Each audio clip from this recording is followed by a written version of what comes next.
जब यशोदा मैया ने उनका मुख खोल करके देखा तो उसमें अनंत कोटि ब्रह्मांड, अनंत विश्व, उसके जो द्वीप हैं, पर्वत हैं, सागर हैं, सूर्य चंद्र तारागण सभी भगवान के मुख में देख करके आश्चर्य हुआ। उसको सोचने लगी, मैं ये स्वप्न देख रही हूँ, ये सचमुच भगवान की अनंत महिमा है, माया है। यह कष्ट नोत्पाते का कोई ऐसी शक्ति का प्रवेश तो हमारे लाला कन्हैया में नहीं हो गया है, जो इस प्रकार अनंत वैभव, अनंत ब्रह्मांडों का स्वरूप मुझे इनके मुख में दिख रहा है। अनंत कोटि ग्वाल बाल गोपिकाओं को भगवान के मुख में, स्वयं अपने को भी उन्होंने भगवान के मुख में देखा। भगवान ने सोचा कि ये हमारी महत्ता अथवा महिमा समझ लेगी, इसलिए वैष्णवी माया व्याप्त कर दी। उसने जो कुछ भी देखा था वो भूल गई, सर्वथा भूल ही गई। सद्यो नष्ट स्मृतो गोपी। इन यशोदा और नंद जी पर किसी समय ब्रह्मा जी ने इनको मंत्र का उपदेश दिया। इनको भावना हुई कि जिस प्रकार वामन भगवान कश्यप और अदिति के यहाँ प्रकट होते हैं, हमारे यहाँ भी भगवान वात्सल्य भाव का संचार करने के लिए प्रकट हो। नंद जी और यशोदा मैया पूर्व जन्म में द्रोण नाम के वसु थे और इनकी भार्या धरा नाम की थी। भगवान शंकर के आदेश से उनकी बताई हुई साधना से इन्होंने साधना की, तो उसी के फल रूप में इनको विशुद्ध वात्सल्य भाव का संचार करने का अवसर प्राप्त हुआ। किसी समय महादेव जी आए। महादेव जी ने कहा, हम लाला के दर्शन करने आए हैं। यशोदा मैया ने कहा कि भिक्षा ले लो, परंतु तुम्हारे रूप को देख करके तो हमारे लाला भयभीत हो जाएंगे। कहाँ मुंडों की माला, सर्पों की माला धारण करते हो आप। इस प्रकार चर्चा कर ही रहे थे कि भगवान आकर के उनके अंगों में लिपट गए। यशोदा मैया ने सोचा, उसको पूर्व जन्म की स्मृति का सोच करके कहने लगी, हे भगवान शंकर, आपकी कृपा से हमें ये सौभाग्य प्राप्त है, आपको हमारा नमस्कार है। भगवान शंकर भी उनकी रूप माधुरी को हृदय में धारण करके अपने कैलाश धाम में पधारे। भगवान की सेवा करने के लिए यशोदा मैया को भी इतने हजारों दास दासियां होते हुए भी जितना प्रपंच का आधिक्य है, उसी के अनुसार हमारा जो संपर्क है, हमारा प्रपंच है, बढ़ता रहता है। परंतु इतना होते हुए भी भगवान की सेवा यशोदा मैया अपने हाथों से करती। दधि मंथन करते हुए भगवान के लीलाओं को गान करती, उनके चरित्रों को गान करती। बाल चरितानि च।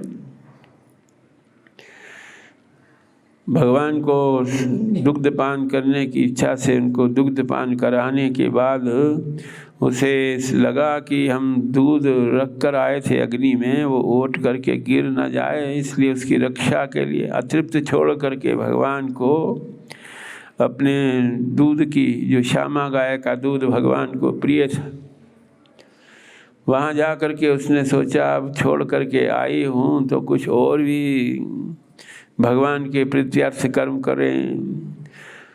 जो दधि मंथन का कार्य अधूरा हुआ है तो उसमें माखन जब तक नहीं निकलता तो उसमें भी प्रवृत्त हुई। कन्हैया ने अतृप्त छोड़ करके गई थी तो स्मरण कराया, परंतु उनके स्मरण करने से उस शोरगुल में दधि मंथन के सुन नहीं पाई यशोदा मैया। विलंब होते देख करके भगवान ने फिर वही कार्य अपने ही घर में किया। ग्वाल वालों को बुलाया और उनको दूध दही माखन लुटाया। अपने त्रेतायुग के सखा बंधुओं को, भालू बानरों को भी बुलाया, उनको भी दूध दही माखन लुटाया। उसके बाद भी इतना दूध दही माखन का संचय था, संग्रह था कि समाप्त ही नहीं हुआ। गुस्से में आकर के भगवान ने उन पात्रों को ही, अब तुम्हारे खाने वाला कोई नहीं रहा, सब तृप्त हो गए। पात्रों के टूटने की आवाज़ सुन करके यशोदा आई, देखती है कि कहीं बंदर भालू आनंद पूर्वक दूध दही माखन, कहीं ग्वाल बाल। तो कन्हैया जो गोपियाँ आकर कहती थी, इसमें कोई संदेह नहीं, तुम ये कार्य करते होगे जो आज हम अपने घर में भी तुमने ये कार्य किया। हाथ में डंडा लेकर के आगे आगे भगवान कृष्ण और पीछे पीछे यशोदा मैया। परंतु उसके परिश्रम को देख करके भगवान स्थिर होकर के, भयभीत होकर के अश्रुपूरी नेत्रों से अब पुनः ये कार्य नहीं होगा, क्षमा करें। दया आकर के उसने डंडे को तो एक और कर दिया और सोचा कि जिन हाथों से कार्य किया इनके हाथों को ही बांध दिया जाए रस्सी से। रस्सी का एक दूसरा नाम गुण भी है, यानी प्रकृति के गुणों के बंधन में भगवान नहीं आते। ये जो प्रकृति के गुण की प्रतीक रस्सी है वो छोटी पड़ जाती है, 2 उंगल छोटी पड़ जाती है। नेत्र इंद्रिय और कर्ण इंद्रिय में 2 ही उंगल का अंतर है। वही जो हमारी इंद्रियां संसार में रत रहती हैं तो भगवान के भाव बंधन में नहीं प्राप्त हो पाती। इसी प्रकार कर्ण इंद्रिय है जो संसार के नाम रूप गुण आदि के में लगी रहती है, तो उसको भी भगवान के बंधन में फिर नहीं प्राप्त कर सकती। इसीलिए वो रस्सी जो थी 2 उंगल छोटी हो जाती जब बांधने का प्रयास करती, और रस्सी ला करके उनको गांठ लगा कर बांधती, वो भी छोटी हो गई। द्यंगुलो अनुभवे नूनम संददेत गोपिका। अविद्या और विद्या में थोड़ा ही अंतर है। हमारा कार्य यदि अविद्या के आवरण से होता है तो संसार की बार बार प्राप्ति होती है, वो भी अविद्या के आवरण से रहित होता है तो भगवान से युक्त रहते हैं। जब अपने घर की रस्सियों से बांध काम नहीं चला, गोपिकाओं के यहाँ जा कर के रस्सी मांगती है। उन्होंने कहा कि जब हम शिकायत कर रहे थे तब तुमने ध्यान नहीं दिया। भगवान की इस दामोदर लीला को देखने के लिए सभी गोपिकाएं यशोदा मैया के वासस्थान में एकत्र हुई। भगवान ने देखा कि बहुत श्रम हो गया, अब तो कृपया से सबने अपनी कृपा से ही भगवान बंधन में आ गए। उधर भगवान की बड़े बड़े जो ज्ञानी हैं वो भगवान को अपने भाव के बंधन में नहीं भाव, क्योंकि उनकी अनुभूति उस प्रकार से नहीं होती ज्ञानियों की। ज्ञानी नोचात्मभूता नाम, जिस प्रकार भगवान भक्ति से युक्त जीवों के भाव के बंधन में आते हैं, उनको बांध करके यशोदा मैया तो अपने गृह कृत्य में लग गई। परंतु भगवान ने सोचा कि नारद जी ने किन्हीं कुबेर के गणों को शाप दिया है, जिसके कारण वो वृंदावन धाम में ब्रजमंडल में वृक्ष की योनि को प्राप्त हुए। नल, कुंवर और मणिग्रीव जो कुबेर के पुत्र थे, किसी समय सरोवर में स्नान आदि में विहार करने में लगे हुए थे। नारद जी के आने से ना उनका अभिनंदन किया ना प्रणाम किया। नारद जी ने कहा कि वैसे तो तुम भगवान की ही जो ऐश्वर्य प्रधान विभूतियाँ हैं, शक्तियाँ हैं, कुबेर लोक में तुम्हारा स्थान है, परंतु भगवान की शक्ति से ही वो कुबेर तुम्हारे शक्तिमान हैं। ऐसे महाभागवतों की तुमने उपेक्षा की, इसलिए जड़वत बने रहे, वृक्ष की योनि को प्राप्त को। जब उनको चेतन शक्ति जागृत हुई, अपनी मूर्खता के प्रति उन्हें बोध हुआ, तो नारद जी को प्रणाम करके पूछने लगे कि कब हम उस वृक्ष की योनि से छूटेंगे। नारद जी ने कहा कि जब भगवान धराधाम में अवतार ग्रहण करेंगे तभी तुम्हारी इस वृक्ष की योनि से मुक्ति हो पाएगी। आज उनको ये अवसर नारद जी के शाप भी अनुग्रह के रूप में प्राप्त हुआ। भगवान उस उलूखल को घसीटते हुए जो दोनों वृक्षों के बीच से, उलूखल तो एक और अटक गया, भगवान ने जरा थोड़ा शक्ति का प्रयोग किया और धराशायी हो गए। दिव्य रूप धारण करके यमलार्जुन इसमें निकले, भगवान से प्रार्थना करते हैं, हे भगवान आपको हमारा नमस्कार है। सभी प्राणियों के हृदय में अंतर्यामी रूप से स्थित आपके स्वरूप को नमस्कार है। महान प्रकृति के रूप में, काल के रूप में, प्रकृति के गुणों के रूप में आप ही जीवों के हृदय में भाव का संचार करते हो। नमस्तुभ्यं भगवते वासुदेवाय वेदसे आत्मज्योतिर्गुणे छन्नम महिम्ने ब्रह्मणे नमः। हे भगवान आपके अनंत अवतार हैं, अनंत रूप हैं, अनंत धाम हैं, अनंत नाम हैं। इसलिए अब हमें और कोई ऐश्वर्य की प्राप्ति की इच्छा नहीं रही, आपके दर्शन हो गए। ये नारद जी की कृपा ही हुई जो उन्होंने इस वृक्ष की योनि में शाप दे करके आपके दर्शन से युक्त किया। अब हमारी यही कामना है कि हमारी वाणी आपके नाम और गुणों के संकीर्तन में लगी रहे। वाणी गुणानुकथन, श्रवणेन्द्रिय से आपकी कथामृत का पान करने में हमारा भाव बना रहे। हाथ से आपकी प्रीत्यर्थ कर्म होते रहे। मनस्तव पादे और नाहा, स्मृति आपकी श्री चरणों की हमेशा बनी रहे। दृष्टि सताम दर्शने सुन, प्रत्येक संसार के भावों में आप ही विद्यमान रहते हैं। अनंत आपके रूपों में ये संसार में सर्वव्यापकता की दृष्टि हमें प्राप्त हो, सर्वात्म भाव की प्राप्ति हो। दृष्टिम सताम दर्शने सुभवतनुना। भगवान ने कहा कि अब तुम मेरे भाव से युक्त हो करके अब तुम्हें ये लोकांतरों में प्रवृत्त होने की अब जो बुद्धि है निवृत्त हुई। झंझातु मयि भावो वामस्ता परमो भवा। अब तुम मेरे भाव से युक्त हो करके अब संसार का भाव तुम्हारा निवृत्त हो करके परम तत्व श्री कृष्ण तत्व उनकी परम गति तुम्हें प्राप्त हो। जब वृक्षों के गिरने की ध्वनि सुनी तो वहाँ जहाँ गोलू खले थी वहाँ तो भगवान नहीं थे। उस वृक्षों की ध्वनि सुन करके उस और यशोदा मैया और नंद जी और कुछ गोपिकाएं भी उनके साथ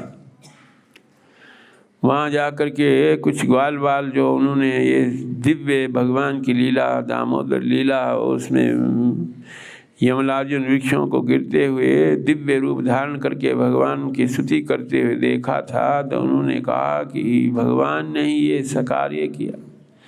हमने देखा कि यहाँ दो दिव्य स्वरूप धारण करके देवताओं की तरह उनका रूप और भगवान की स्तुति करते करते अंतरित हो गए। नंद और यशोदा ने सोचा कि ये ग्वाल बाल हैं, इनकी बात पर विश्वास न करके भगवान ने हमारे लाला की रक्षा की।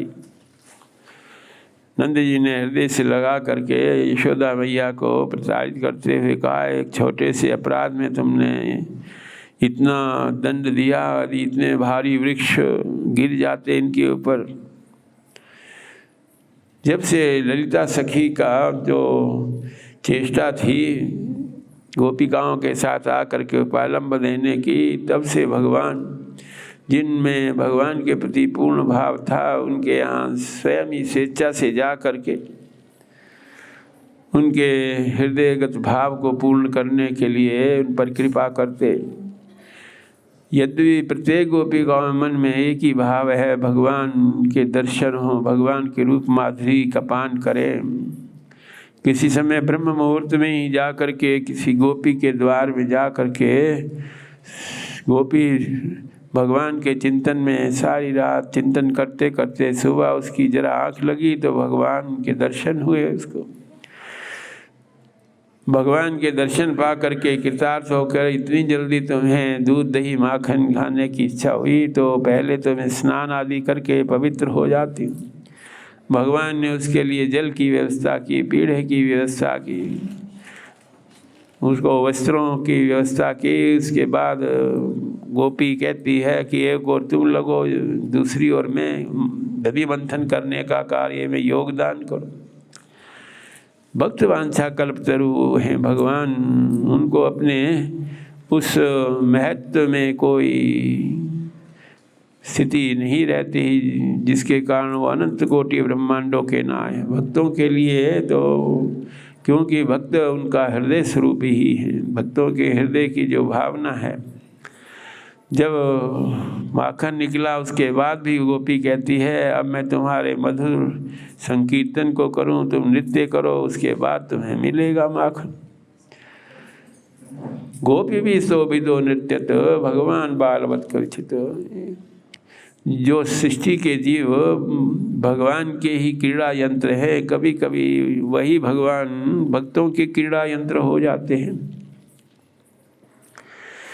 किसी समय एक गोपी, वृद्ध गोपी थी, उन गोपिकाओं के उत्कर्ष को, सौभाग्य को देख करके उसको भी स्पृहा होती, भगवान की कृपा हम पर कैसे प्राप्त होगी।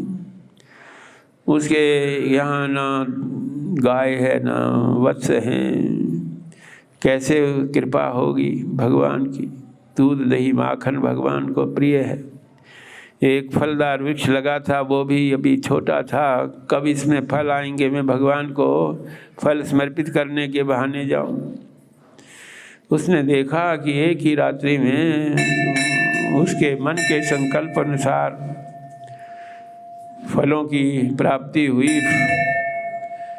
फल को देख करके उसने सोचा कि मेरा मन का संकल्प था कि भगवान को फल अर्पित करूं, आज मैं भगवान को फल समर्पित करने। जो मधुर फल थे, रस युक्त फल थे, उनको डलिया में ले जा करके यशोदा मैया के द्वार के चारों ओर, हे गोविंद हमारे फल को ग्रहण करो। फल की जगह कभी कभी यही कहती है गोविंद ले लो। उसकी इस प्रकार मंत्र मुग्ध वाली क्रिया को देख करके भगवान आए और कहने लगे कि बड़े मधुर फल तुम लाई हो, परंतु गोपी निहारती है कि इसके बदले तुम्हारी भी कृपा हमें चाहिए, तुम भी कुछ इसके बदले लो। भगवान ने कुछ अन्न के दाने ला करके उसको दिए। बस इतने ही सोच करके भगवान ने सोचा कि इसको अभी भी हिसाब किताब करना है कि मैंने पूरे डलिया भर फल दिए तो उस मात्रा में ही मुझे अन्न आदि की प्राप्ति होनी चाहिए थी। भगवान की रूप माधुरी को देख करके उसका चित्त द्रवित हुआ। उसने सोचा कि भगवान इसी प्रकार मेरे हृदय में वास करते रहें। जा कर के अपनी कुटिया के दरवाजे खोले तो उसे लगा कि बहुत भारी डलिया है हमारी। उसमें देखा उसने नाना प्रकार के रत्न आभूषण। सोचने लगी मैंने भगवान से इस प्रकार शंका की थी कि आपने मुझे उस परिमाण में फल आदि नहीं दिए, इस फल के बदले मैंने आपने इतने रत्न आभूषण दे दिए, अब मैं इनका क्या करूँगी। फलेर अपूर्यत रत्ने फल भाण्डम अपूर्यत। अब भगवान नंद जी और यशोदा किसी दिन उनकी विशेष पूजा करते हैं, विशेष वस्त्र धारण कराते हैं, तिलक आदि लगा करके ग्वाल बालों की इच्छा हुई कि अब भगवान के साथ हम वत्सचारण लीला करें। यशोदा मैया ने कहा वत्सचारण लीला तो कर सकते हो, परंतु एक अवधि तक ही। वो अवधि निर्धारित की, वहाँ तक तुम वत्सचारण लीला करो। ग्वाल बालों के साथ इस प्रकार भीड़ करके जन्मक्षम भवतो विप्रेवो देहगांशी। विप्रों को स्वर्ण दान गोदान दे करके ये कार्य जो वत्सचारण का भगवान करते हैं। तो दोपनंद नामा हम गोपो ज्ञान वयोधिकाः। भगवान के इस वत्सचारण में कोई वत्स का रूप धारण करके असुर वत्सासुर उनकी लीला में व्यवधान डालने का प्रयास करता है। भगवान ने बलदेव और ग्वाल बालों को कहा कि ये जो नूतन वत्स है, ये आसुरी शक्ति से युक्त है। भगवान ने ऐसे आसुरी शक्ति से युक्त कंस के भेजे हुए इस वत्सासुर का भी चरण पकड़ करके घुमा करके धरती पर पटका। उसका आसुरी रूप, आसुरी भाव से युक्त होते हुए भी हतारी गतिदायकत्व जो भगवान में गुण है, आसुरी शक्तियों को भी यदि भगवान के हाथों गति होती है, उनके प्राणांत होते हैं, तो उनको भगवान के धाम में ही बहिर्मंडल में प्रवेश होता है। इस प्रकार बार बार जो विघ्न बाधाएं देख करके किसी समय सब जो गोप थे, ग्वाल बाल थे, उन्होंने सब विचार करके निश्चय किया कि गोकुल में तो बार बार उत्पात होते हैं, अब हम वृंदावन धाम में वास करें। भगवान के संकल्प से जो विश्वकर्मा था उसको आदेश प्राप्त हुआ, वृंदावन धाम में इस प्रकार पुरी का निर्माण करो कि किसी प्रकार हमारे इन ब्रजवासियों को वहाँ जा कर के गोकुल की जो समृद्धि है, सुख है, उसका ध्यान न आए। इस प्रकार वृंदावन धाम में ग्वाल वालों के साथ, गोपिकाओं के साथ अपने अपने गाड़ियों में सामान अपने घर का लाद करके वहाँ वास स्थान उनका हुआ। सर्वकाल सुखाव, वृंदावन धाम में काल का प्रभाव नहीं है। सब प्रकार से भगवान की योग माया के द्वारा वो सब व्यवस्था हो जाती है। परंतु यहाँ भी भगवान जब वत्सचारण करते हैं तो कंस का भेजा हुआ वो बकासुर, सवे बको नाम मान सुरोज बकरूप, पूतना का भाई होने के कारण कंस को ये आश्वस्त करता है कि अब मेरा भी पुरुषार्थ देखो। संसार में जो दंभपूर्वक संसार में रत रहते हैं, अपने इंद्रियों को तो अंतर्मुख नहीं करते, परंतु दूसरों की दृष्टि में अपने को इस प्रकार दिखाते हैं कि हम बड़े अंतर्मुखी हैं, संसार से हमारा कोई प्रयोजन नहीं है। कर्मेंद्र संयम में आस्ते स्मरण अर्थान विमूढ़ आत्मा मिथ्याचारा स उच्यते, जो जिसकी जो इंद्रियां हैं वश में नहीं है। मन से तो संसार के भोगों का, विषयों का स्मरण कर लेता है, परंतु दूसरों की दृष्टि में अच्छे बनने की कोशिश करता है दंभपूर्वक। वो मिथ्याचारी के रूप में उसको समझा जाता है। ऐसे ही दंभपूर्वक उसने बगुले का वेश धारण करके सोचा कि हम अपनी चूंच को इस प्रकार विस्तार युक्त करेंगे जिसमें ग्वाल बाल आ करके और उसके साथ भगवान भी उनकी रक्षा के लिए आएंगे, तो कंस का मेरा उद्देश्य जो है पूरा हो जाएगा। ग्वाल बालों ने देखा कि ऐसे बकासुर जो पर्वत की कंदरा के समान लग रहा है, भगवान ने उन ग्वाल बालों को इस प्रकार उसकी शोभा कंदरा के समान देखकर कहीं इस कंदरा में प्रवेश करने के लिए प्रयास न करें।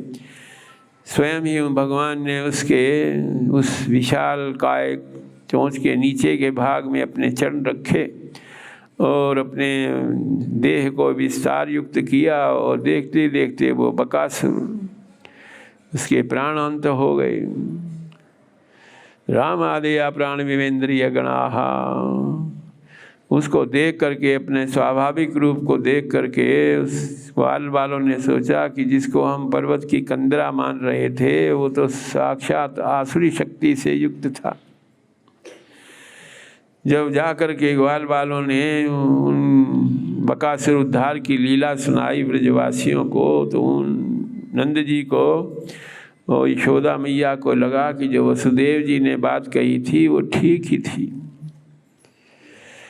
कि नाना प्रकार के उत्पात होंगे। गर्गाचार्य जी ने भी जो नामकरण संस्कार के समय बात कही थी, तो वो भी ऐसे भगवान की तुम सब प्रकार से रक्षा करने का प्रयास करना, किसी समय भगवान वत्स्यचारण करते हुए ब्रह्म सुखानुभूत्या दास्यम गता पर देवतेन, सब ग्वाल बालों को भगवान के रूप में जन्म जन्मांतर की साधना से ही, कल्प कल्पांतर की साधना से ही उन्हें यह सौभाग्य प्राप्त हुआ। इसलिए भगवान की सेवा करने में सभी को उत्कंठा होती, मैं सेवा करूँगा, अहम पूर्वम, पहले मेरा सेवा का भाव करने का हो, फिर उसके बाद तुम्हारी बारी आएगी। उनके इस दिव्य लीला को देख करके किसी समय कंस ने इन्हीं बकासुर का जो भाई था अघासुर को भेजा। ये अघासुर, अभी तो बकासुर की उतनी गति नहीं थी, इसने तो विशाल गुफा की तरह, जहाँ तक दृष्टि जाती वो गुफा का कोई अंत ही नहीं है, ऐसा विशाल काय इसका रूप, पर्वतों शिखर को छूने वाला इसका रूप। उसको रूप को देख करके ग्वाल बालों ने सोचा कि ये भी उसी तरह विशाल गुफा की तरह है तो पक्षी की तरह, परंतु इसका यदि सचमुच आश्रय भाव ही है तो भगवान तो हमारी रक्षा कर ही लेंगे। व्याता जगतुंडेन उत्प्रेक्षन्ते स्वलीलयाः। जब ग्वाल बालों ने उस अघासुर के मुख में एक एक करके प्रवेश किया, वत्स्यचारण करते उन वत्सों ने भी, बछड़ों ने भी उनके मुख में प्रवेश किया। तो प्रवेश करते करते ऐसी स्थिति आई कि भगवान ने भी उनके मुख में प्रवेश करके अपने ग्वाल बालों की रक्षा करने के लिए, जब भगवान मुख में प्रवेश करते हैं तो उसकी जो दम्भ पूर्वक जो उसका स्वरूप था, भगवान के विशाल काय से प्राणांत हो गए उसके। सुखदेव जी महाराज कहते हैं इसको भी मनोमयी भागवतीम ददो गतिम। कभी कभी आसुरों के मन में ये भाव तो नहीं होता कि भगवान इस प्रकार हम पर कृपा करेंगे, परंतु भगवान का विराट रूप है, चंद्रमा मन सो जाता है। चंद्रमा से ही उनके विश्व रूप में मनस्तत्व की सृष्टि होती है। इसलिए भले ही हमारा ये मन नहीं हो, परंतु भगवान हमारे हित चिंतक हैं, इसलिए ऐसे अघासुर को भी उन्होंने मनोमयी गति, अपनी भागवती गति प्रदान की। परंतु इस अघासुर के उद्धार की लीला को सायंकाल जा करके ग्वाल बाल ब्रजवासियों को सुना नहीं सके। 1 वर्ष बाद ये लीला सुनाई। राजा परीक्षित पूछते हैं कि 1 वर्ष बाद, 1 वर्ष के अंतराल में कैसी कौन सी अद्भुत घटना घटी जो ब्रजवासियों को अघासुर मोक्ष की लीला सुनने को नहीं मिली। सुखदेव जी महाराज कहते हैं कि जब अघासुर का उद्धार हुआ तो सभी क्लांत थे।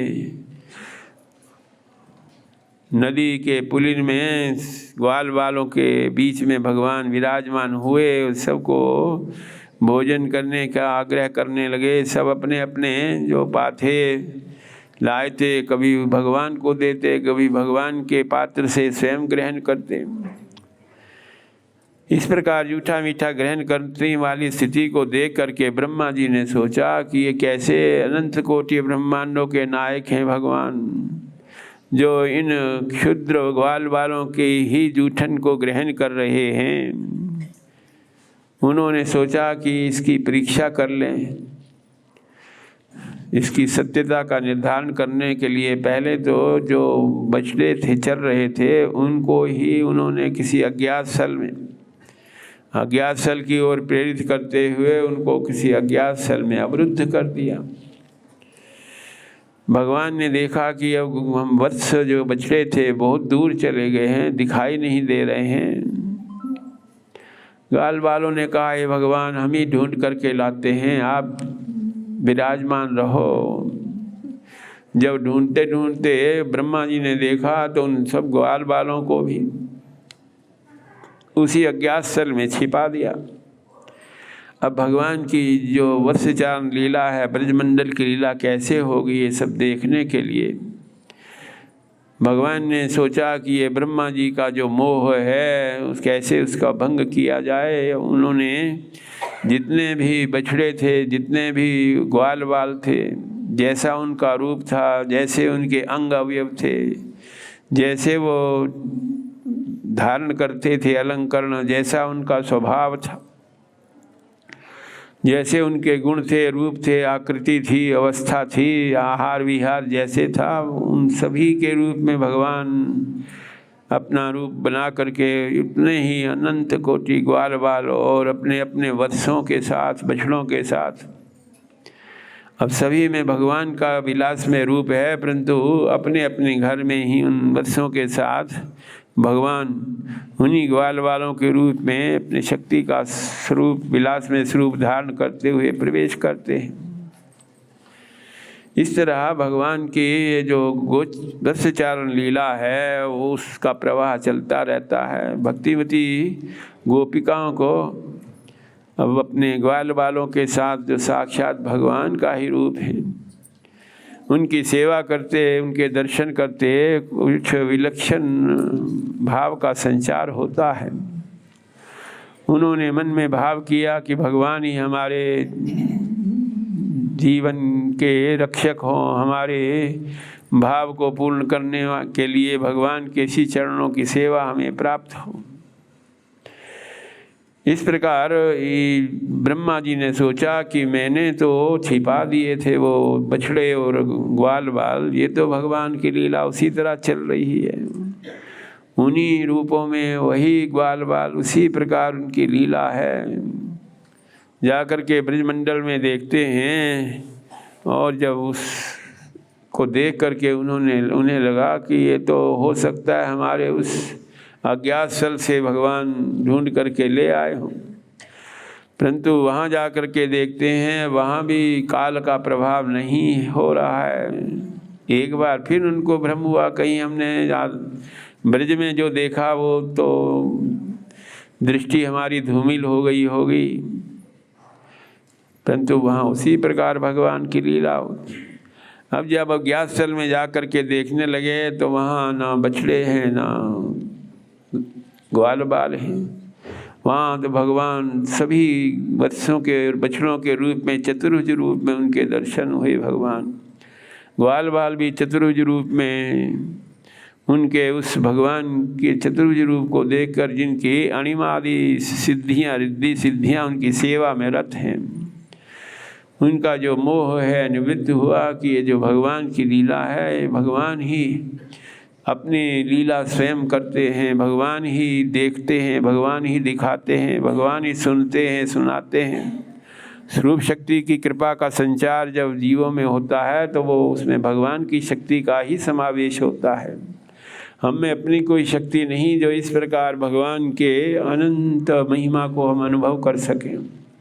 इसलिए उस भक्त के रूप में ही भगवान अथवा उनकी स्वरूप शक्ति ही कार्य करती है। बार बार उठते हैं, फिर बैठते हैं, फिर उठते हैं, भगवान को उसकी महिमा को देख करके उन्होंने स्तुति की, प्रार्थना की है, भगवान ये जो गोपवेश में आपका रूप है, ग्वाल वालों के साथ आपकी लीला है, ये दिव्य है, चिन्मय है। अनंत कोटि ब्रह्मांडों के नायक होते हुए भी जो भगवान के भाव है, भक्तों के भाव के अनुसार अपने भाव को निधान करते हैं, उनमें प्रतिष्ठापित करते हैं।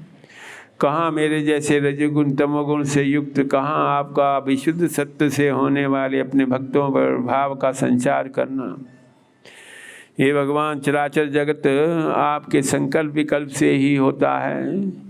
हम आपके ही अधीन रह करके आपकी लीला में हमने छिद्रान्वेषण किया, इसके लिए हमें क्षमा करें।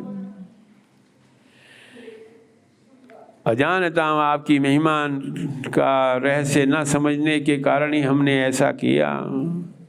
ब्रजवासियों का भाग्य धन्य है जो इस प्रकार भगवान के ही रूप में अपने स्वरूपों को धारण करते हुए भगवान से युक्त रहते हैं।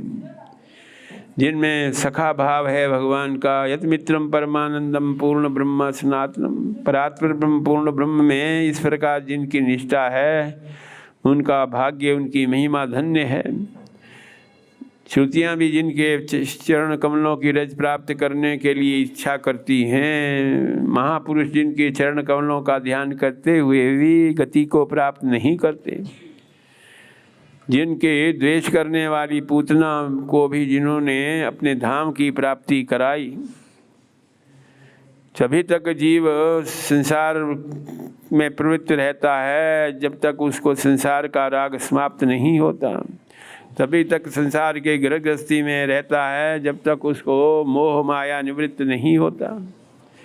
जब भगवान के साथ आत्मीय भाव, ममत्व मूलक भाव संबंध होता है तो ये संसार की मोह माया समाप्त हो जाती है। एक भगवान, आज हमने देखा कि चराचर जगत आपके संकल्प से ही हुआ, चराचर जगत के रूप में भी आप ही हैं, जगत के जड़ चेतन पदार्थों में ही आप हैं, जो आज आपने उनका स्वभाव भी धारण किया, प्रत्येक उनके अलंकरणों को धारण किए, जड़ चेतन सभी वस्तुओं में आप सर्वव्याप्त हैं। हे भगवान आपको नमस्कार है। इस प्रकार भगवान की बार बार परिक्रमा करके, उनको साष्टांग प्रणाम करके, पुनः इस प्रकार आपकी ही शक्ति से, आपके ही आधिपत्य को सेवा करते हुए किसी प्रकार का हमारे हृदय में मोह ना हो आपकी लीला में। सुखदेव जी महाराज कहते हैं कि इस प्रकार ब्रह्मा जी को बार बार मर्त्य लोक में आते जाते हुए, ब्रजमंडल में आते जाते हुए, उस अज्ञात लोक में आते 1 वर्ष का समय व्यतीत हो गया, परंतु उन ग्वाल वालों के लिए जो अज्ञात स्थल में थे, जो काल स्तंभित हो जाता है। भगवान की लीला में काल की जो गति है वो जो त्रिकाल है, भूत भविष्यत वर्तमान, उनमें न भूतकाल की महत्व रहता है, न आने वाले काल का महत्व है। वर्तमान काल वो भी अनुरूप से काल भगवान का किंकर हो करके भगवान के आदेश का पालन करते हैं। इसलिए इतने समय तक रहते हुए भी इनकी स्थिति यानी काल की जो गति है वो ना होने के कारण, काल स्तंभित होने के कारण, जब भगवान ने उनको कहा वो मिल करके भोजन करते हैं, भोजन करके जब सायंकाल ब्रजमंडल में आए वृंदावन धाम में, तब उन्होंने जा करके अपने अपने प्रियजनों को अघासुर के मोक्ष की लीला सुनाई। तदा पोगंडवयाशितो पते ही, भगवान की लीला दिव्य है, अनंत है। कभी कभी भगवान ऐसे भी आसुरों का संहार करते हैं जो स्वयं अपने जो भी पदार्थ हैं उसको न स्वयं सेवन करते हैं, न दूसरों को सेवन करने देते। ये धेनुकासुर हैं। जैसे हमारी बुद्धि होती है वैसा ही हमारा स्वरूप हो जाता है। जब हम अत्यंत क्रोध करते हैं तो वैसा ही स्वरूप होता है, संसार की कामना होती है तो वैसा स्वरूप हो जाता है, लोभ में वैसा स्वरूप। इनका भी अपने पदार्थों के प्रति ना उपभोग बुद्धि है, ना दूसरों को देने की भावना, इसलिए गर्दभ की तरह इनकी आकृति हो गई। इसीलिए इनका नाम धेनुकासुर हुआ। धेनुकासुर के विशाल उद्यान में इतने फलदार वृक्ष थे, परंतु उनका सेवन न किसी को करने देता था। ग्वाल वालों ने भगवान से कहा, आज तो तालवन में जो धेनुकासुर के उद्यान है उसमें हम जा करके गायों के बच्चों के चरने का भी विशेष स्थान है, और बलराम जी चढ़ करके अब फल खिलाने लगे अपने ग्वाल वालों को। धेनुकासुर ने देखा कि बड़े प्रयास से मैंने इतने उद्यान की वृद्धि की थी, फलदार वृक्षों में फल लगे, और ये बिना किसी प्रयास के फल खाने के लिए चले आए। उनको इस प्रकार प्रताड़ित करते हुए धेनुकासुर ने कहा कि जब फलदार वृक्ष लगाने थे तब तो तुम कभी आए नहीं, आज फल खाने की इच्छा से चले आए हो।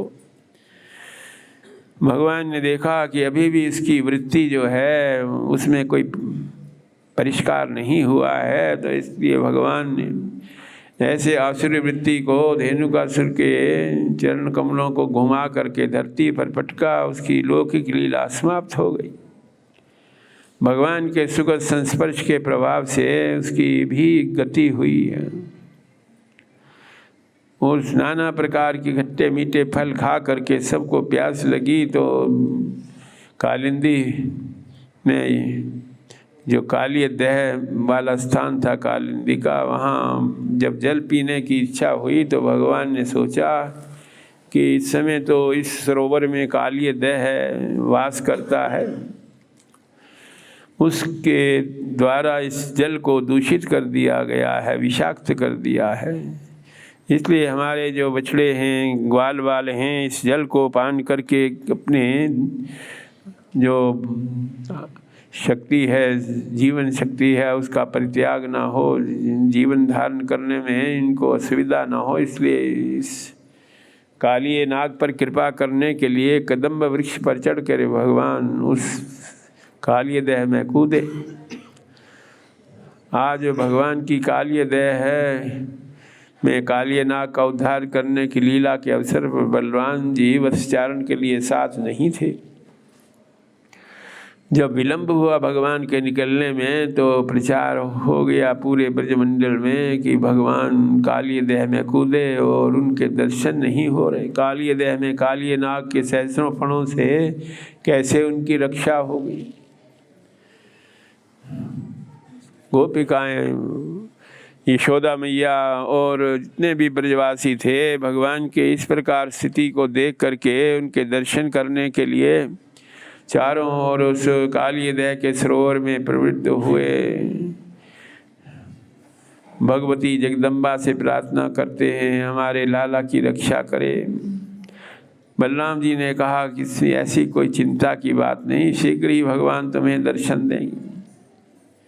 अभी तक जो कालिए दह में कालिए नाग था अपने सहस्रों फणों से बार बार उनके सुकोमल चरण कमलों को बार बार बंधन में डालने का प्रयास कर रहा था, परंतु जब भगवान ने अपने प्रियजनों को दुखी देखा, हजारों फणों के ऊपर अपने मनोहारी वेश से नृत्य करते हुए बार बार जिस जिस फण को ऊपर नीचे करता उसको दबा करके असमान स्थल में भी भगवान का नृत्य उस कालिए देह को के ऊपर देख करके सबको बड़ा हर्ष हुआ।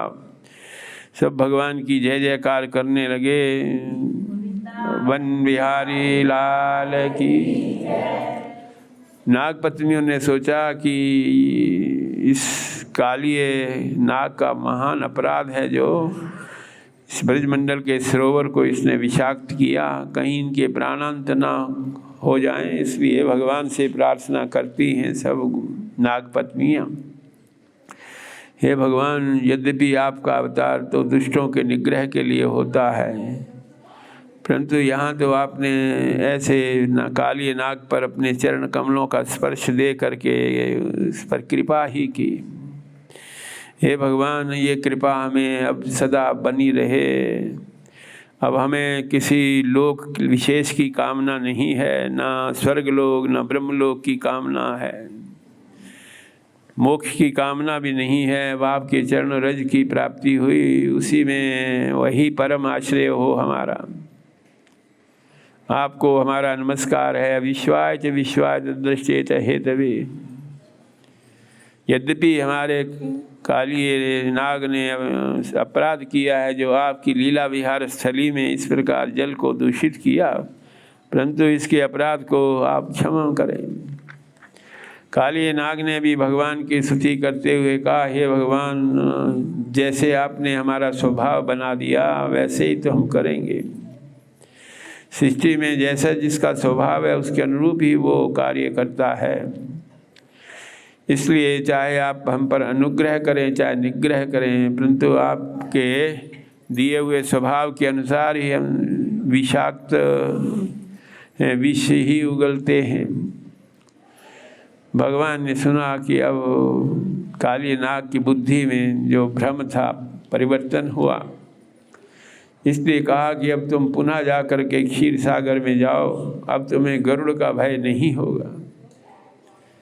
गरुड़ के भय से युक्त होकर के, क्योंकि गरुड़ ने ये व्यवस्था दी थी कि जो भी यहाँ सर्प रहेंगे तो क्रम से एक एक करके सबकी बारी है, मेरे आहार के लिए अपने क्रम से सबको आना पड़ेगा। सर्पों की ये चिंता देख करके गरुड़ जी उनको इस प्रकार अपना खाद्य विषय बनाने के लिए, अपने ग्रहण करने का विषय बनाने की बात देख करके सोबरी ऋषि को दया आई। उन्होंने इस काली नाग और इनके परिवारजनों को कहा कि तुम वृंदावन धाम में वास करो, भगवान का अवतार है, वही तुम पर कृपा करेंगे। आज काली नाग को भगवान के आदेश हुआ तो अब गरुड़ का तुम्हें भय नहीं होगा। सुखदेव जी महाराज कहते हैं कि ये जो काली नाग की लीला है, काली नाग जैसे सर्प होते हुए भी भगवान के अनुग्रह को प्राप्त कर, जो भी हमें जीवन मिलता है योग माया की कृपा से, यदि उसमें हमारी भगवान में तन्मयता बनी रहती है तो उसमें फिर वो हमारा जन्म चाहे किसी भी योनि में हो उसकी प्रधानता नहीं रहती, भगवान के भाव से युक्त होने की ही प्रधानता रहती है। जब से अघासुर की मोक्ष की लीला हुई तब से उनके अलौकिक ऐश्वर्य को देख करके, अलौकिक सामर्थ्य को देख करके, काली नाग के नाथने के समय अलौकिक ऐश्वर्य को देख करके अब ग्वाल बालों के अनुरोध से यशोदा मैया और नंद जी ने केवल वत्सचारण तक सीमित ना करके अब गोचारण भी करने लगे।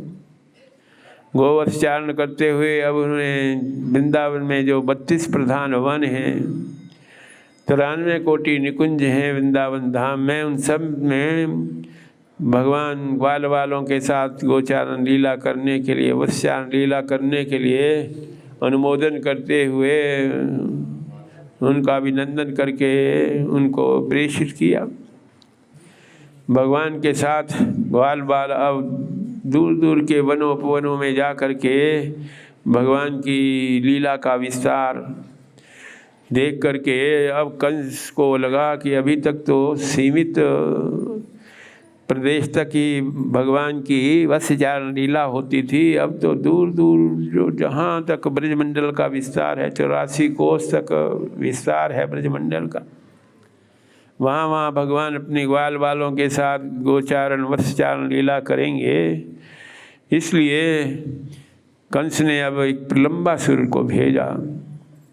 ये संसार की जो लौकिक वासनाएं हैं, जिन वासनाओं के कारण ही जीव अपने वासुदेव तत्व श्री कृष्ण तत्व में अनुरक्त नहीं हो पाता, पूर्णतः भाव की पराकाष्ठा की प्राप्ति नहीं हो पाती, ऐसे प्रलंबासुर वासना का साक्षात मूर्तिमान आसुरी भाव से युक्त, उसने भी ग्वाल बाल के रूप में अपने वेश को धारण किया और ग्वाल वालों के साथ ये भांडिरक वन में लीला होती है भगवान की। इस प्रलंबासुर के उद्धार की लीला, प्रलंबासुर ने कहा कि हम तुम्हें एक नई क्रीड़ा सिखाते हैं। अपने साथ के जोट वाले किसी ग्वाल बाल को, जिसको ये समर्थ हो कि उस दूसरे ग्वाल बाल को अपने पीठ पर या कंधे पर रख करके भांडीर वन के दूसरे किनारे में जो विशाल वट वृक्ष है वहाँ तक ले जाए। यदि मार्ग में थके नहीं तो समझो वो जीत गया, और थक गया तो समझो हार गया। भगवान ने इसकी मायावी स्वरूप को देख करके बलराम जी को ही संकेत किया, बलराम जी आप ही ये जो प्रलंबासुर है, नाना प्रकार की वासनाओं का प्रतीक आसुरी भाव, आप ही इसको उठा करके इसकी बताई हुई जो क्रीड़ा है उसको संपादित करो। उस प्रलंबासुर ने जब आधे मार्ग में ही अपना स्वाभाविक आसुरी रूप धारण करके सोचा कि अभी बलराम जी को ही काल कवलित कर लेता हूँ, उसके बाद भगवान लीला पुरुषोत्तम श्री कृष्ण का क्रम आएगा। परंतु उसका जो उद्देश्य है वो सफल नहीं हो सका। बलराम जी अनंत कोटि ब्रह्मांडों को धारण करने वाला उनका स्वरूप, ऐसे वासना मूलक जो असुर है उसके प्रभाव से रहित होने के कारण आसुरी शक्ति जो उसकी थी वासना मूलक, उसको जो शरीर था नष्ट हुआ। ग्वाल बालों ने देखा कि ये तो दम्भ पूर्वक यहाँ आकर के कंस का भेजा हुआ कंस का कार्य सिद्ध करने के लिए आया था।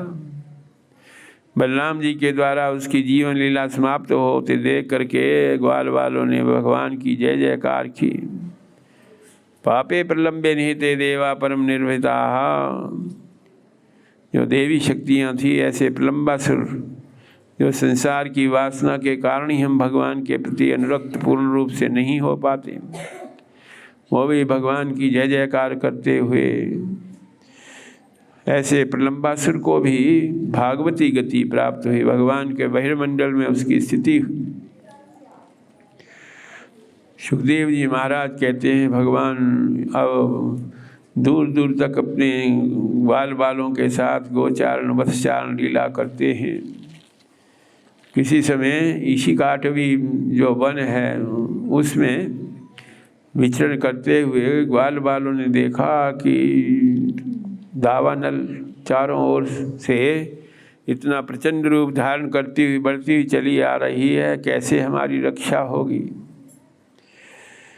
ग्वाल बालों ने भगवान से निवेदन किया, कृष्ण कृष्ण महावीर हे रामाति विक्रमा दावाग्नि ना दह्यमानान प्रपन्नास्तानर्थु। अभी तक भगवान ने जो रस तत्व है, माखन दूध दही माखन चोरी के लीला में रस तत्व पर कृपा की, पृथ्वी की आधार शक्ति पर मिट्टी का ग्रहण करके कृपा की। जो ब्रजमंडल के वहनी तत्व अग्नि तत्व है वो भी साधारण नहीं है। संसार में तीनों प्रकार की अग्नि है। वैश्वानर अग्नि भी है जो हमारे हृदय में भोजन आदि जो करते हैं उसको पचाने का कार्य करती है। भगवान ही वैश्वानर के रूप में ग्रहण किए भोजन को पचा। इसी प्रकार काल अग्नि भी है जो हमारे शरीर का जो रक्त है शोषण करती है, रस का शोषण करती है, मृत्यु की प्राप्ति हो जाती है। इसी प्रकार ज्ञान अग्नि है जो कर्म को ध्वंस करने की शक्ति तो है, परंतु भगवान की रूप माधुरी का पान करने की शक्ति ज्ञान अग्नि में भी नहीं है। ऐसी जो त्रिविध अग्नि है उसमें ज्ञान अग्नि से युक्त होकर के फिर यदि भगवान में भाव है तो उसकी सार्थकता होती है। दावाग्नि से ग्रस्त देख करके ग्वाल बालों ने भगवान की स्तुति की। भगवान ने कहा तुम सब के सब थोड़ी देर के लिए अपनी नेत्र को बंद कर लो। सब ग्वाल बालों ने नेत्र को बंद किए और भगवान जो नेत्र बंद करने को देख करके भगवान ने अपनी ये दिव्य अद्भुत लीला का संकल्प किया और दावाग्नि को एक क्षण में ही पान किया। नेत्र खोलने के बाद ग्वाल बालों ने देखा कि ये क्या हम स्वप्न देख रहे थे अथवा भगवान ने अपनी महिमा से अपनी शक्ति से इसको समाप्त किया। सुखदेव जी महाराज कहते हैं इस प्रकार सायंकाल जब होती है गोपिकाएं निरंतर दिन भर प्रतीक्षा करती रहती हैं। उनके लिए एक एक क्षण युग के समान भगवान के बिना व्यतीत होता है। गोपी नाम परमानंदम आसी गोविंद दर्शने। जब सायंकाल ग्वाल बालों के साथ गौ और बछड़ों के साथ गोचारण करते हुए वेणुवादन करते हुए भगवान के दर्शन होते हैं तो उनका जो इतने समय तक होने वाला विरह है, वियोग है, भगवान के दर्शन करके उन्हें लगता है कि भगवान के रूप माधुर्य हमेशा इसी प्रकार हमें इसका साक्षात्कार दर्शन होता रहे। सुखदेव जी महाराज कहते हैं, यद्यपि वृंदावन धाम में काल का प्रभाव नहीं है, इसी प्रकार ऋतुओं का प्रभाव नहीं है। हर ऋतु में हर प्रकार के फल वहाँ होते हैं।